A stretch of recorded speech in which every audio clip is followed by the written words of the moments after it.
Good afternoon and welcome to KDET's Video Voice. I am Trudy Robinson reporting from the Concordia Lutheran High School newsroom. And I'm Danielle Tucker. And I'm Greg Markham. The dance marathon will be on October 27th and October 28th. Starting on Friday night at 8 o'clock, the dance will last until Saturday at midnight. It will take place in Concordia's gymnasium. Participants of the dance marathon are required to obtain a minimum of $150 per couple through donations. Each participant will dance for 28 hours with occasional breaks for food and 10-minute rest periods. The last 4 hours of a dance will be open to the Concordia student body. Cut-ins from people other than participants are allowed for the price of $1 per song. The event has raised approximately $10,000 in the past, which has gone towards the athletic department.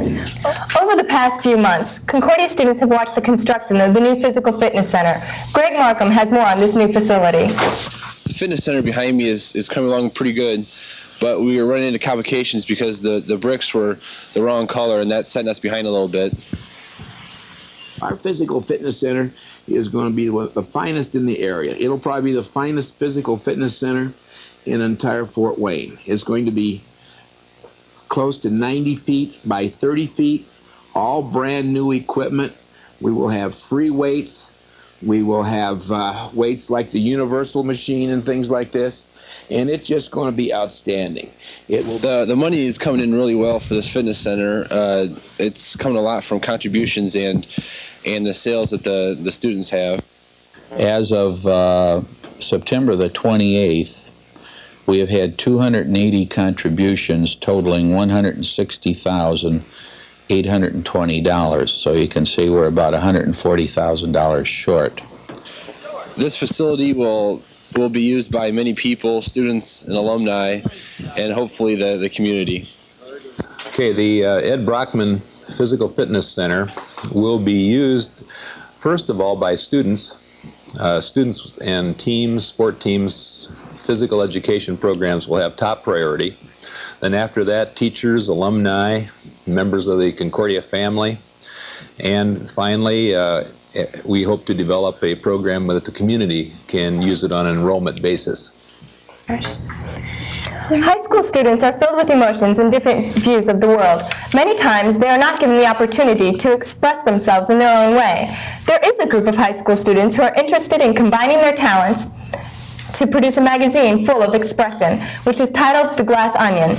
The Glass Onion is produced entirely by students, including its literature, photography, evaluation of the work, editorial decisions, and the layout of the magazine.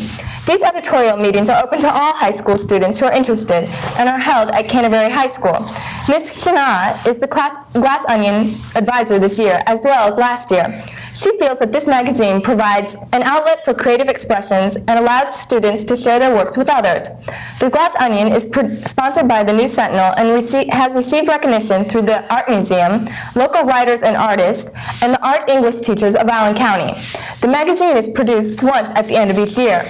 Entries for the Glass Onion may be submitted until February 28, 1990. These entries can be dropped off at the Allen County Public Library, or they can be mailed to this address. The Glass Onion, 3210 Smith Road, Fort Wayne, Indiana, 46804. Homestead High School's newspaper, the Spartana, has been under much heat this week. 4-letter words appeared in their October 13th feature section on drug abuse. The question under debate now is whether such language, used in direct quotes, was necessary and relevant to the story's impact. Hank Fisher, Southwest Allen County School Board President, said they have a policy from which they will determine whether such words should be allowed. This policy states material which is libelous, vulgar, or obscene, according to popular legal definitions, shall not be permitted.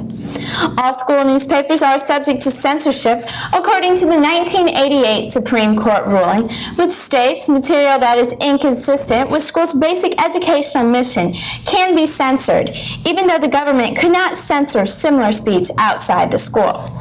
The Lehigh Voice, Concordia High School's newspaper, is subject to and does receive administrative censorship from time to time on subject matter and word choice. However, Mrs. Sue Hebel, the staff advisor, stated that most editing is done by the student editors. A determining factor in what content should be printed is whether the paper is for students, parents, alumni, or the community in general. One Homestead High School's parent stated, "It's a paper for the students, right? Not the parents." However, there are many different views on this matter, none that are totally conclusive in themselves. Yesterday, the fourth-year Spanish class under Bart Petroff visited the Fort Wayne Museum of Art. 10 students participated in this 2-hour bilingual tour and lecture. The two exhibits they viewed were the celebration of a century of Mexican art and traditional games of Mexico. These exhibits are also open to the public until mid-November. Red is showing up all over the school this week.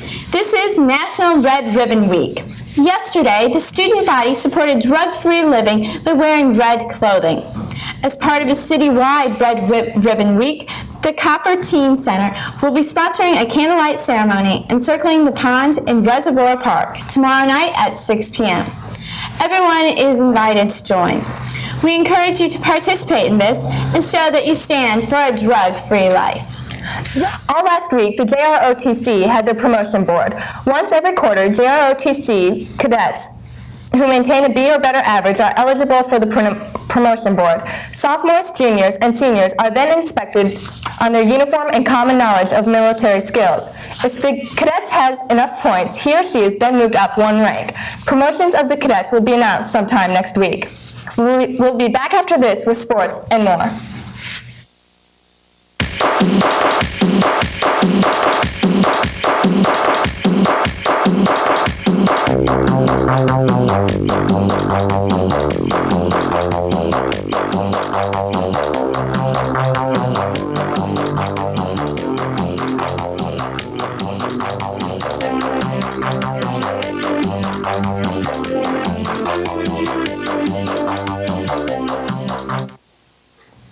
Over the last week, many fall sports finished their seasons, while the winter sports are just beginning. Here's Greg with news from the sports world. On Friday, October the 20th, the cadet football team finished its 1989 season with a loss to the Harding Hawks.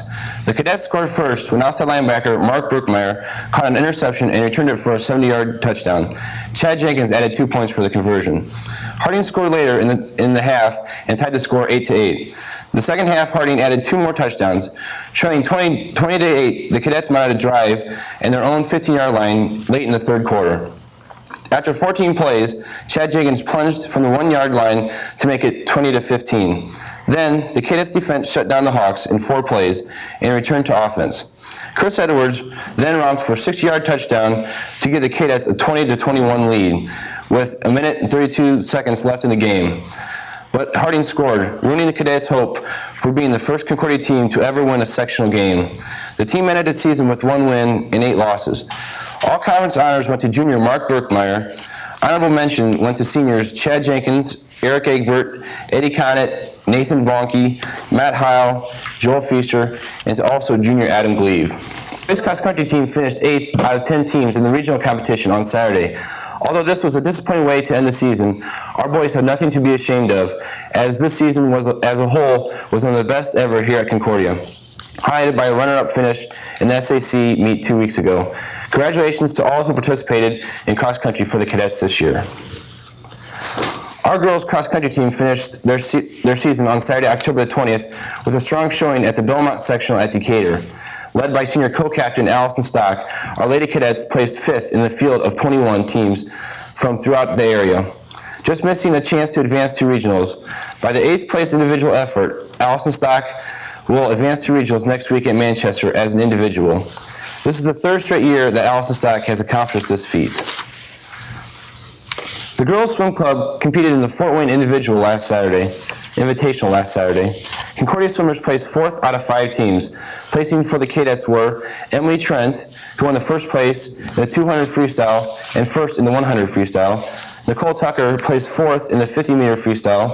Nicole Silvers placed 5th in the 20-meter, 200-meter, and 5th in the 100-meter butterfly.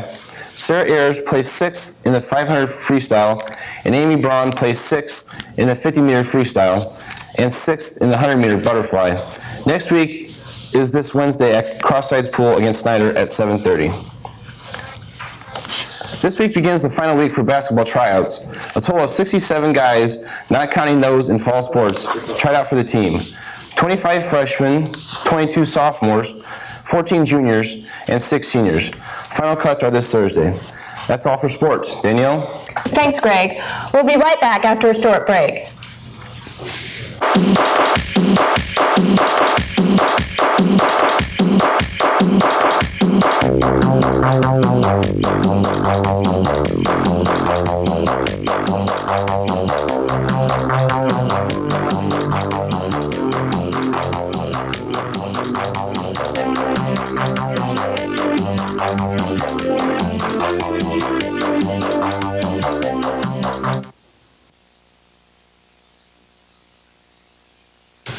This year, the Drama Department's One-Act Play Festival took on a more serious note as it dealt with subjects such as family communication, loneliness, and teenage pregnancy.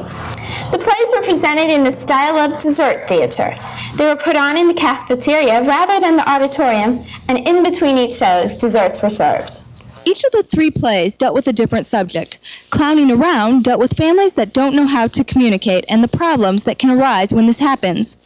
This show held a different twist because the speakers sat in chairs and showed emotion only with their voices, while all actions were done by mimes. This added an extra challenge for the actors. I liked that. I missed that. One of the reasons that I left is that I can't stand to see the disappointment in his eyes. It's like we're strangers. He hates me. He just doesn't love me anymore. Mine was really a challenge because I wanted to say so much. I was sitting there and I did all the movements, and there were so many emotions and words that could have covered the things that I moved with. And every time I moved, I just wanted to say what my character would have said. And it was really difficult to stop myself. Actress dealt with teenage loneliness. It was the story of a young girl who was trying to help her friend come out of the fortress of solitude, which he had molded around that of his favorite superhero, Superman, after he had found out that he had been adopted. Aren't you going to open it? I hope you don't have it already. It's really old. That's why the pages are yellow and stuff. It's, you see, Superman realizes that he loves Lois Lane and doesn't want to be alone anymore. So he flies home to the Fortress of Solitude, where he goes straight to the lead-lined box where he keeps a piece of gold kryptonite. There's tears in his eyes. I mean, my God, Superman's practically crying. But when he opens the box, his face is all gold and warm and smiling. Can you imagine? He's throwing it all away. The heat vision, the flying, the invulnerability, everything. But he hasn't lost the superpowers. He's gained something more real. Real? It says right here that this is an imaginary issue. It never really happened to Superman. I don't care what it says. Maybe it hasn't happened yet, but it will. I mean, who wants to be alone forever? Me. Liar. The first show was probably the most controversial. This play talked in depth about sexual activity among teens. It addressed subjects such as the myths which are often associated with the topic, pregnancy, drug use, venereal disease, and AIDS. Ladies and gentlemen, presenting an assortment of mistakes, misjudgments, and misinformation gathered from the farthest ends of the earth and from every boys and girls restroom and locker room in captivity. For your enlightenment, in the center ring, Sex Lie's greatest hits. Listen to them.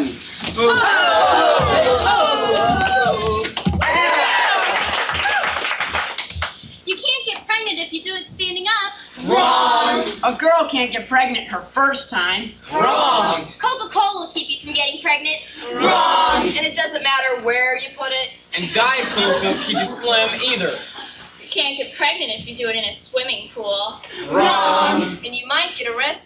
You can't get pregnant if you take a shower afterwards. Wrong. If you don't let a guy do it, he'll be in horrible pain. Wrong. You can end your pregnancy by lifting a piano. Wrong. That just gives you a baby and a hernia. After 2 packed performances, all of the participants agreed that all of their hard work had been well worth their while.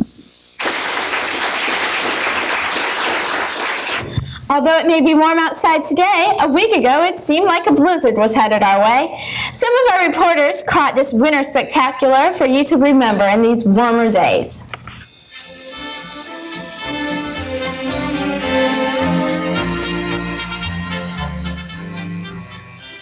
Christmas in October? On the morning of Thursday, October 19th, the whole town of Fort Wayne woke up to a big surprise. 6 inches of snow had fallen in a combination of 2 days. Concordia students thought it was weird to see colorful leaves on the trees with the effect of snow clinging to them also. Who would have guessed snow in October?